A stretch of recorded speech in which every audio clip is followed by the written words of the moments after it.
I'm Mike Sullivan. It seems like we've been receiving quite a few requests lately from viewers who need some help with their golf game. So this week we're going to help out one of our viewers, Tommy.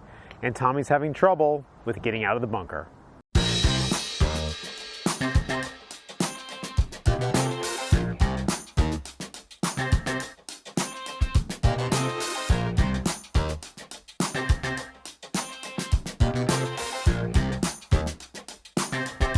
Okay, so first off, before we get to today's bunker shot, I just want to clarify a little bit. In last week's video, I had mentioned that next week we'd be in New York City and we're going to shoot a video about how to make your golf game better in a city and in the cold weather. Well, we're actually leaving the end of this week as we shoot this video, so next week's video is the one where you'll see our New York, our Manhattan experience. So if you're looking for that one, you'll get it next week. Okay, so Tommy's got a really simple request, and it's how to get out of a greenside bunker. And so we're going to try to make this super simple. And the first thing I want to talk about is think about when you're trying to get out of a bunker, what it is we want to accomplish. And yes, we want to get the ball out of the bunker. First priority. Second priority is we want to get it on the green. When we're feeling pretty good about that, then we want to get it close to the hole. And then when we're really good, we want to think about trying to make the shot. But for right now, we're really trying to get out of the bunker. And the way that we're going to get out of the bunker is we're going to splash the sand that is behind the ball out of the bunker. All right? So think about the sand in the bunker as water in a swimming pool. And think about your golf ball as a floating ball. Okay? What we want to do is splash this sand out of the bunker, just like if you were to splash your arm across a swimming pool, it'd make a wave and the floaty ball would just come out of that pool on the wave. Well, that's what we're trying to do right here. So always remember, we're trying to splash the sand out of the bunker. Okay? So what that leads into, though, is since we want to splash the sand out of the bunker, we're not going to be hitting the ball. So our ball position, where our ball is positioned between our feet, I'm going to square up to the camera even though our flag's a little bit over that way, okay? As we're trying to get this ball out of the bunker, we want to make contact with the sand about where we would normally make contact with the ball, so our ball position will be farther forward, okay? So that means we're going to make contact, and by the way, I'm going to do this just for demonstration purposes because you cannot ground your club in the bunker. We're going to make contact behind the ball a couple of inches. And you don't have to make it exact a couple inches. Just as long as you're splashing this sand out, it's going to be a pretty good shot. Okay? So since we're splashing the sand out of the bunker, and our ball position will be more forward, here's more good news.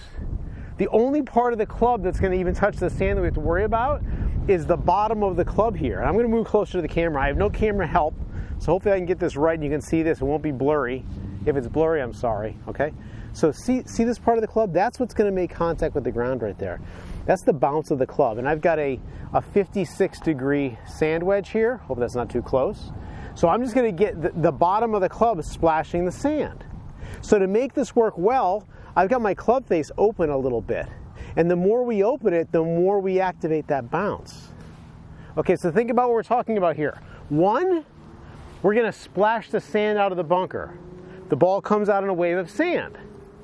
So our ball position will be farther forward in our stance. That's 2. And then 3, we're going to have an open club face. Okay? Now, in my experience working with my students, we talk about all this stuff. And then when they get in the bunker, they square up their club face. And the square club face tends to dig in the sand and makes a really, really steep divot, and it doesn't work all that well. It still kind of works if you hit behind the ball and you just accelerate through it, actually. Okay? So as we do it, we're going to take a look from up above here.